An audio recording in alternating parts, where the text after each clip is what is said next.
Magandang araw mga kapamilya. Magkapet pandasal muna tayo. Ako si Risa Singson Kaupeng, Editor-in-Chief ng Kirigma Magazine. Alam niyo bang maaari niyong dagdagan ng hanggang 25% ang inyong kasayahan sa pamamagitan lamang ng pagbibigay ng pasasalamat?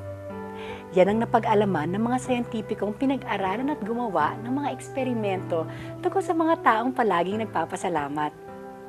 At hindi naman nakakagulat yan dahil yan din naman ang turo ng Biblia sa atin.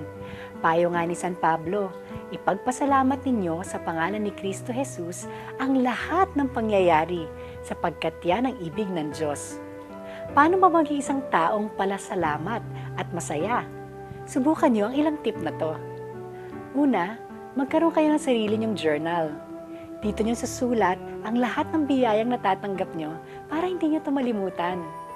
Tapos, sa panalangin, palaging magpasalamat sa Diyos para sa lahat ng inyong mga biyaya. Pangatlo, sabihin niyo palagi, thank you sa mga taong nagsisilbi at nagpapadali sa buhay niyo. Pang-apat, pagsilbihan ang mga kapuspalan. Ilan lang itong mga simpleng bagay na pwede natin gawin upang magbigay pasasalamat.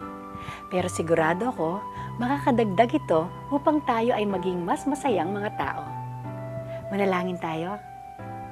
Panginoon, nagpapasalamat ako sa inyo para sa lahat ng biyayang tinanggap ko sa bawat sandali.